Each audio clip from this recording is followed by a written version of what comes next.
Welcome back to the Clever Cow Podcast, your go-to source for all things dairy sustainability. I'm your host, Savannah Nunes-Carpenter, Media and Communications Director for the Idaho Sustainable Agriculture Initiative for Dairy, or ISAID for short. The ISAID Grant is built on 3 pillars: research, extension, and education. While research drives innovation and extension connects findings to the agricultural community, education ensures the next generation of leaders is prepared to carry the dairy industry into a sustainable future. Today, we're diving into the education pillar with 2 incredible guests that are at the heart of this mission. Dr. Kattlyn Wolf, a professor in agricultural education at the University of Idaho, and Melissa Renfrow, a graduate student working directly with the ISAID Grant's education initiatives. We'll explore how ISAID is shaping future agricultural leaders, the hands-on experiences they're gaining, and how these opportunities are preparing them to make a difference in dairy sustainability.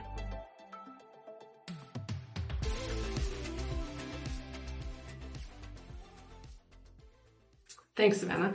My role on the project is to develop professional development and provide educational opportunities for the variety of graduate students who are working with the different faculty across the project. So with that, we try to build some community. We try to offer a robust professional development and help prepare them to work in a sustainable dairy industry in the future. Melissa, what drew you to the ISAID Grant and what's been your role in the project so far?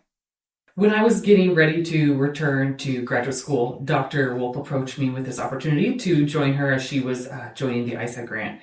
And what made me excited about this opportunity was getting to work with graduate students across a wide variety of disciplines, from soil sciences, animal science, engineering. And so getting the chance to facilitate workshops and education opportunities for students to create a more meaningful graduate student experience, I thought would be a really exciting opportunity. So why do you both think education is such an important part of the ISAID Grant's mission? The education team's mission, I think, is important. One, because it's required by NEFA that we do some professional development with graduate students, and I think appropriately so, because we have individuals, as Melissa said, in a variety of different disciplines who, if we did not have a central hub like this education team, would not come together to discuss their work. And when you think about the dairy industry in Idaho and the sustainability aspect of it, it's one of those, and maybe this is a bit of an outdated term, it was something we used on a previous project I was involved on, that we have wicked problems.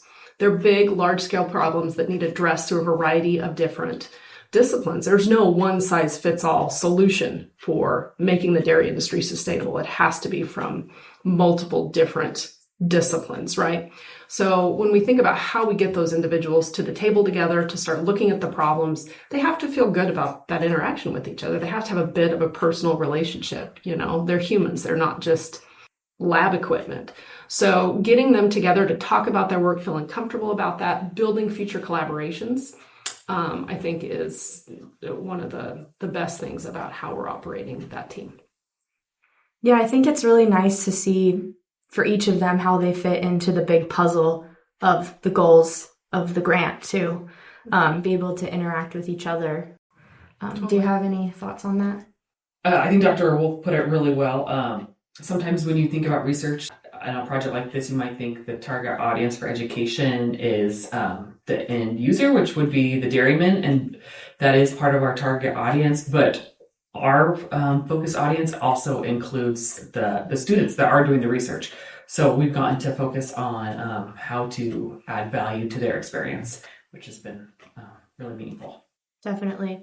I also think it's really cool how the ISAID pillars, that we just mentioned, research, extension, and education, all line up with land-grant universities' pillars as well. So I always thought that was really neat that we're continuing that. It needs to be our foundation. Yeah. Really. If we don't have that foundation moving forward, then we have vacuums of knowledge and we're not accomplishing what we need to as a land-grant institution. One way ISAID supports students is through workshops, like the one held this last November. These workshops offer tools and resources to help students succeed, such as grant writing tips, how to communicate scientific research, and professional development guides. Let's talk about the impact of these workshops. So what was the goal of the November workshop and how did it help students? One of the things that is really important to our team is that we are meeting students' needs. So we continually conduct needs assessment with the current group of students. And those students have rotated through the project periodically. Some started at the very beginning of the project and have since graduated, and some really just started this last fall. So the needs change, and we want to be receptive to that. The overwhelming ask from our students was to look at obtaining grant funding or extramural funding. What is the process? So they're all employed as a part of the grant. They're working with their program with their principal investigator, but they may not really understand how that came about. And grant writing can be a pretty intimidating thing, I think, for novice faculty and for graduate students that will be entering either private industry or academia. So we wanted that to be a large focus. So we brought in several individuals from one from NEFA and several individuals from the college that have expertise in finding those grants, writing those grants, managing those projects, because a $10 million project's pretty intimidating, right? So I think helping them to sort of pull back the curtain on what that process looks like was our goal there. And we got good feedback from the students on that. Additionally, we had some work on the economic side, especially for some of the new students to really understand what that looks like when we say the bioeconomy. Sometimes we're not talking about the economy part as much as we should. So our goals from that were to meet what our current students' needs were. And I think and as always, we try to get them together to have some time to interact with each other. Many of them are from Twin Falls, the Moscow area, so they don't get to see each other. It's nice when they get to come together and just socialize as well. The human element of that, again, pretty important. Definitely. Yeah, I think the way it was presented was really accessible, and I like the steps that were laid out. And it was also really cool for me to hear about how the grant got started and the process of taking it to gain the funds. That was really cool. Dr. Wolf, how does teaching students about sustainability and dairy farming help shape the future of the industry? Well, when you say shaping the future, it has to have a future because of that education, right? So it won't have a future unless we have individuals that are well-rounded in all elements. We can't have people in their individual silos with blinders on, working on one piece of the puzzle. So again, the goal there is to make sure that they understand all the components and that we can address the wicked problem of sustainability in a holistic way. It's really vital. I mean, you have students coming into it that are working with dairy manure that have never even seen a cow. So it's really a good opportunity to be able to kind of fill in that gap of knowledge and have them actually interacting with the industry more. Yeah, absolutely. One of our workshops, we had dairy tours were the focus because we did not know up until that point that I think over half of our students had never actually set foot on an actual dairy farm. So we visited about a 500 head cow dairy, pretty small scale, family run. I think the huge pile of manure that was getting ready to go out on the fields was a bit of a shocker to some of the students who are in a laboratory frequently that have never realized how it really looks when you're on farm. And then we contrasted that with, I think it was about a 5,000 head dairy and all of the advanced equipment that the previous one didn't have. So a real contrast there. And I think that opened a lot of eyes about what it looks like for our producers on the ground and made them kind of think of those individuals in their work where perhaps they hadn't really conceptualized what it looked like before that. I think the students really enjoyed, both tours, but I think who was it, DeWinkle? Rudy DeWinkle. Yeah, Rudy DeWinkle's dairy. Like he graduated from Cornell, right? Mm-hmm. I feel like that was really cool for them to ask these really educated questions and kind of like, not like grill him, but like he could just really like talk on a really good level with them. And he just knew so much about genetics and just everything. So I feel like it was a pretty good give and take situation, like good knowledge exchange. It was a kick to see a lot of the students realize. And he points out, one of his favorite Ayrshire cows that he's had for years and her name, and she comes over and everybody gets a little scratch in, and it made it more personal for them that these aren't just lagoons or ponds or piles of manure. It's people that are at the heart of this industry, and the people in this case love their cows. And like you said about the genetics, continual improvement was, I think, the lesson they got out of that is the work that goes in to from a herdsman standpoint how to continually focus on production versus what some of them focus on in their research. So seeing both sides of the equation was pretty important. Definitely. Do you have any thoughts, Melissa? When I think back about over workshops that we've done, the November one is fresh in my mind, but two other pieces that stick out to me are last fall we did a career panel, and I think that was a big hit with students at the time because we had a large number of students that were transitioning out and that were at the time job hunting. And so on the panel we had some people in extension speak, and it happened that we had Colby Field, one of our students, ended up going into extension, and he had the chance to interface with some of the people on the panel, and so that was a cool opportunity. And then Megan Satterwright, and she is part of the director for the Idaho Dairymen's Association. She was on that panel, so speaking from someone from that side of the industry was really interesting. And so our students getting to talk to people about their next steps was really beneficial at the time for that group, because we had a large number that transitioned off. And then another really beneficial workshop that we did in April was we brought in someone to Dr. Jean Perella to talk about science communication for a half-day event, and I think that made a big impact too. So much about what we are trying to impress upon the students on our project is how to express their ideas to the general public in a way that can be disseminated easily. Because so much of what they're doing in the lab is such at a high level, but if they can't communicate it, it does no good. So getting to talk about the communication component to the general public, I thought was really good. Definitely. Science communication is one of the most valuable skills that any researcher could have.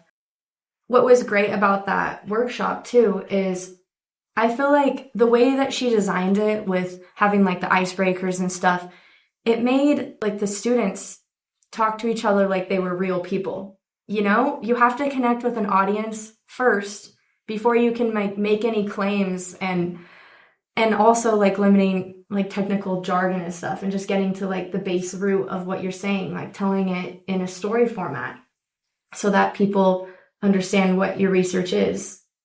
And, yeah. Agreed. And I think in academics, people can be really quick to talk about their research and they can be really long about it. And so getting to the personal side and connecting first was a very good point to get across to some of our students. So I think that I agree. She did a good job of like bringing the personal element in. Melissa, is there a workshop you've attended that has helped in your work or studies? I'm going to refer back to the career panel that we just talked about. I think bringing in those different facets of industry and education was beneficial all the way around to let students know what options were out there for them and get them thinking maybe about a different career path that they might not have already thought about. We had students that were transitioning off the grant, one that went back into academics to extension, one that went to a private company.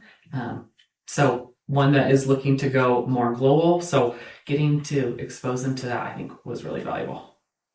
Yeah, I think it's really valuable too, like seeing like Colby and stuff, who came full circle back and is able to present and has a job with the university. I feel like that's and Anthony. Yeah, and Anthony. So yeah. That's great. And to see Dan go on the private side. So I just think people have such different goals. And Miguel went to a private company, so giving them all different exposures. Yeah, I think the career panel was really well-rounded with the guests that we had. Beyond workshops, ISAID gives students hands-on learning opportunities like tours of dairy farms and research facilities. These experiences let students see sustainability in action and connect classroom learning to real-world challenges. Dr. Wolf, why are tours and hands-on activities like these so important for student learning about the dairy industry? I think the hands-on activities are the best way for students to really understand the totality of the dairy industry. A couple of the tours we went on, Magic Valley composting being one of them, and discussing even just the transportation of dry manure versus liquid manure and the costs associated with that. I think that really helped all the students, whether they were in the economics side of the project or another discipline, really understand sustainability to dairy producers means, will we be able to keep our farm in the family? Going to like the DeWinkle farm where that was in the family and realizing that is an important component of this. Again, just humanizes the entirety of the industry. We had several students attended the Dairy West conference where producers really go for some of their information. It's school for them, right? So our students seeing like the wide variety of products that are available there, the commodity groups or the commodity tables that are there, just all of the complexity of an on-farm application or of an on-farm the production is eye-opening for them. So I think the variety of experiences and getting them out of the classroom or the lab to really see what it's like out there on the farm is important. Yeah, Dairy West was a really good example. It was a really great opportunity to tell people about the research that we're doing, and a lot of the dairymen were really interested in it. So that was a really good opportunity. Melissa, how was your experience at Dairy West? I am glad that I had the opportunity to attend. Getting to talk with people in the industry all in the same location was just really efficient, and you got to hear a lot of different perspectives, and getting to interface with people both large and small, different sizes together. You got to talk with dairymen who were practicing sustainability practices with their byproducts that were just spreading manure out over fields and trying to manage their lagoons that way. And then people that were trying to figure out carbon credits and take advantage of contracting with gas companies and figure out that's just much larger scale operations. So it was really enlightening to see just the different producers coming together, all trying to ultimately benefit their operations. I think a tour that has stuck with me and that I've talked about more than I thought that I would was when we took all of the students out to Cafe. And we went when they were transitioning from phase 1 to phase 2. And so the cows were not on site yet. And so we were there when they were installing the milking parlor. But getting to be on site of a project that we've heard so much about through our research, I think was beneficial. And there's amazing pictures of the group in the lagoons that were yet under construction, just to understand the scope of what that will be like. And as the project unfolds and more photos are coming out and you see the beautiful videos, it's neat to get to relate to it that much more. I think that's good for our students. Some of you might already know what CAFE is, but for those who don't, here's a quick overview. The Idaho Center for Agriculture, Food, and the Environment, or CAFE, is a major initiative from the University of Idaho aimed at solving some of the biggest challenges in agriculture today. Located in Rupert, Idaho, CAFE will be home to the largest research dairy in the U.S. With a capacity to milk 2,000 cows, the facility will feature a state-of-the-art rotary milking parlor capable of milking 60 cows at a time. Right now, CAFE is in phase 2 of construction, which includes building the maternity and pharmacy barns, commodity storage, and nutrient management systems. Phase 1 has already been completed, and we're on track for the first cows to be milked in early 2026. CAFE is designed to tackle more than just sustainability challenges. It's focused on a wide range of research areas, including animal health, food safety, genetic improvement, agricultural economics, precision agriculture, green energy production, and more. The facility will be a hub of innovation, offering solutions to complex problems in dairy, crop production, and food processing that will benefit not just Idaho, but agriculture on a global scale. In April of 2024, ISAID students had the opportunity to visit CAFE during one of our student workshops. It was a fantastic chance to see firsthand how this innovative research facility is coming to life and learn about the cutting-edge work that will shape the future of agriculture. I think these experiences, again, just give them an idea of the breadth of the industry and give them some context for their work. So we have to make sure they understand as much as they can about the entirety of the industry to understand how they can improve whatever the component is that they're working on. One of the key opportunities for students involved in the ISAID grant is creating a poster based on their research. This year, students will present at the Waste to Worth Conference April 7th through 11th. This national event focuses on finding innovative solutions for agricultural waste management. It brings together researchers, industry professionals, and policymakers to explore ways to turn waste into valuable resources like energy, fertilizers, and other bioproducts. The Waste to Worth Conference is an incredible opportunity for students to showcase their research while contributing to the ISAID Grant's mission of promoting sustainability in agriculture. Why is the Waste to Worth Conference so important for students and for the ISAID Grant? ISAID faculty have been instrumental in the organization of that conference, and this year it is actually going to be in Boise. The student aspect of that is that we will have an ISAID track where all of our students have an opportunity to showcase what they've been working on.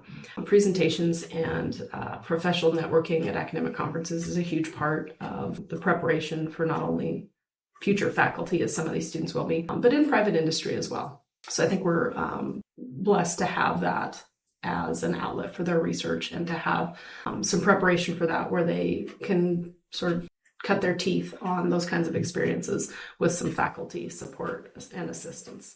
Yeah, I think it'll be a great environment for them to be in because we've had we've gone to dairy conferences and interacted a lot with the dairy industry, but I think it'll be good to transition that more to sustainability and other like agriculture sectors as well. I feel like they'll identify with it a lot more. What's being done to help students prepare for the conference, like poster presentations or papers? The education team has sort of had assignments throughout our time here, and one of those was the preparation of an extension publication, which hopefully students will be able to actually publish. But we went through an internal peer review process to help them with what that looks like on the academic side, and Waste to Worth is very similar to that in that students were to submit abstracts and then they will prepare an academic style poster for a poster session. It's actually getting judged and there's prizes for the winners, so it's kind of exciting. And along with that is a proceedings paper. So to prepare them for that, Dr. Linda Schott gave a little bit of the best practices in how to create posters and how to act at a poster session. That elevator speech where somebody comes to hear about your work, and they have 50 other posters to see, they can't be there for 30 minutes, right? So helping them prepare remarks and then have something that's visually engaging, showcases their work would be our goals with that. And we'll be working on that for that conference, which is in April. Definitely. Yeah, I think the do's and don'ts of her presentation were pretty good to have because I feel like presentations can get pretty text heavy sometimes. So that was really beneficial. Yeah, I'm really looking forward to learning about other projects and stuff from other professionals. I think it'll be a really good opportunity. Melissa, you're preparing a project for the Waste to Worth conference. Can you tell us about your project and what the preparation process has been like for you? Sure. My project is I'm preparing an educational resource to equip educators with the knowledge and tools to introduce students to briefly the dairy industry and the environmental and economic benefits of dairy waste byproducts. And so what that looks like is a 2-week curriculum with an introduction to dairy for the first week, and the second week specifically focuses on some of the ISAID Grant research and principles on those byproduct. So I'm going to focus on benefits of manure, fertilizer, what to do with the methane gas, and then value-added byproducts. And so by presenting it at the Waste to Worth conference, it gives me an opportunity to share the curriculum resource with other people and network with professionals that might be able to take it back to wherever they are from and not just educators here locally in Idaho. So to prepare, I'm just working on refining my product or package to be able to have it in a way that I can disseminate it through like a QR code, Google Drive, Zip Drive, to get it out as easily as possible. And with today's technology, it's very doable that people can take stuff like that with them. That's awesome. That's a really cool idea. Starting about the third week of February, I am going to be teaching the curriculum to a 9th grade agriculture class at Troy High School. And I'm looking forward to it because it will give me the chance to see how it might need to be critiqued or how the assessments might need to be adjusted a little bit and how it's received. So I'm working through all that as we go. And then the ability that Melissa has to make this available to high school teachers, high school, junior high, science, agriculture teachers. The sustainability aspect and certainly the byproducts is not something that's typically in those curriculums. So it's wonderful to be able to leave them with some tangible curriculum resources to use to educate students, especially in the Magic Valley, Southern Idaho. It's a part of students' everyday lives. I don't know how much they touch on it in school necessarily. So this just makes it easier for teachers to pick up something and really educate their high school students about what we do. Absolutely. And it can complement what they already do. I think a lot of agriculture classes in Southern Idaho probably do like a milk tasting or a cheese tasting. But if you want to expand that and you want to grab a different component, you can pick or choose a couple more days to make your dairy unit a little more robust or a little more diverse and adjust as needed for your class or your age group. Definitely. I think that's just such a great opportunity. I think it'll open a lot of doors for people too and put byproducts on their radar and sustainability. Coming from a small town that was very agriculture based, I feel like that wasn't ever really talked about until I got to college. So I think that'll be really helpful. The ISAID Grant is investing in students today to shape the future of agriculture and sustainability. Let's talk about how this education impacts the dairy industry long term. Dr. Wolf, what role does student education play in driving innovation and sustainability in the dairy industry? I think that's huge. So I'm going to refer back to Melissa's project that students might be in a high school agriculture class, high school science class. They might have aspirations towards the sciences, but they don't connect that to the dairy industry necessarily. So I think through touching on it in her curriculum, that gives them possible ideas of, oh, I can work in the industry even though I'm not from a dairy farm. So just again, broadening horizons, and that would be at the high school level. So getting a student thinking about how can I be a part of this really dynamic, really exciting, really innovative industry, but I'm not from a dairy farm. And I think opening their eyes to the opportunities there could be a large part of that.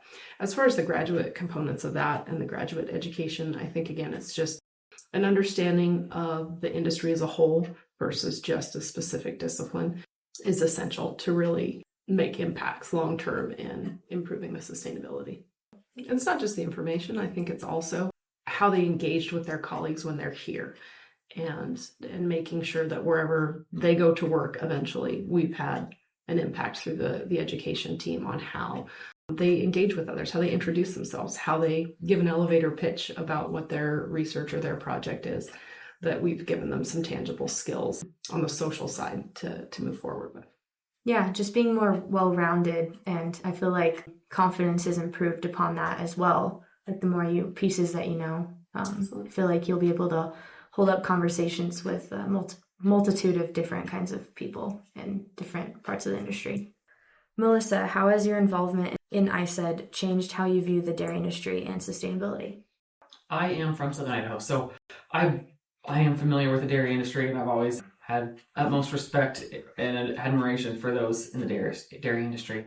I don't know if there is a more labor-intensive 24/7 type of a job, but getting to work on ISAID is just such a good reminder of how hard the industry is working to meet the demands and requests of the general public to be more sustainable and more green and try to reach all these initiatives that seem so difficult and almost unachievable. But people are willing to have the conversations and come to the table and see what they can do on their farms to have the best practices to make the general public and their consumers feel comfortable with their own products. So I think that that's probably my biggest takeaway. Personally, like for me, also coming from Southern Idaho, sustainability was always viewed like a good way, but a way that'll cost a lot of money. But I feel like coming up here and being involved in this project, it blends the two to where they're working together, and especially the project bioeconomy and stuff, to where it works on all fronts and it can be implemented where it's not breaking the bank. So what are some examples of how students have benefited through the ISAID grant? The great thing about this being a large team project is our education team includes our external evaluation individuals, and Lindsay McGowan is tracking all of our graduates. We know bits and pieces about some of them, but the plans to do post-project surveys about the benefit are in the works. So we won't know all of that, but a few examples. I think you mentioned Colby before was a part of the economics team and now works as an extension economics assistant professor with college, which is just exciting to see folks, I guess, achieve their career goals, and hope that this project's made a little bit of a difference. And those comments have been thrown around about how it helped them with engaging with their new colleagues and things of that nature. So that's pretty exciting for us, I think, when we see graduates who go on to be successful, achieve what they want to, and attribute some of that to the project.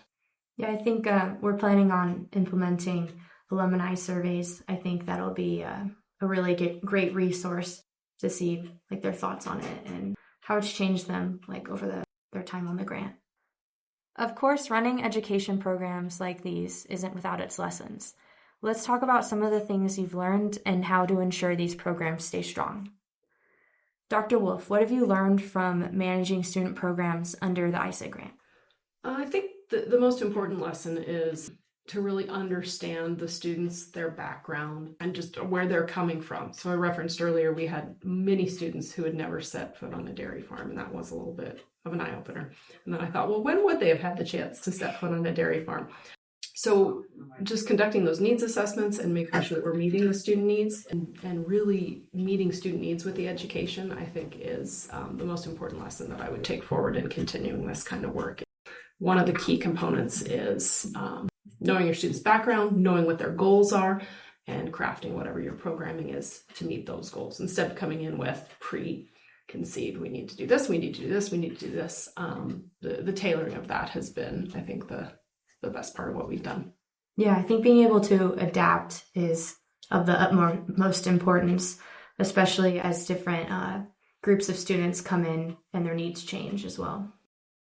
Since the ISAID grant has a specific timeline and structure, how do you ensure new students can continue benefiting as others graduate? I think that's been a continual challenge, but we've just worked to meet our students that are on the grant at the time where they're at. And our students have been really good at giving us feedback on what they want to see. And as some students transition off, that means that our workshops might be repeated every 2 or 3 years because students might want to see the same thing. However, with a new group of students, it might look completely different because that's what they are requesting.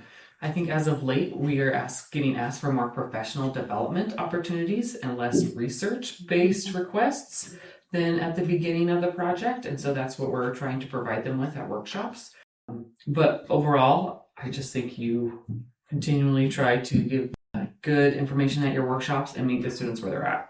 And the variety of students we have, not only disciplines, but we have first year master's students up through, postdocs. So they do have very different career needs, let's say. So trying to meet those in the middle. So sometimes our workshops have a variety of different topics to kind of address all of those things, but we do our best.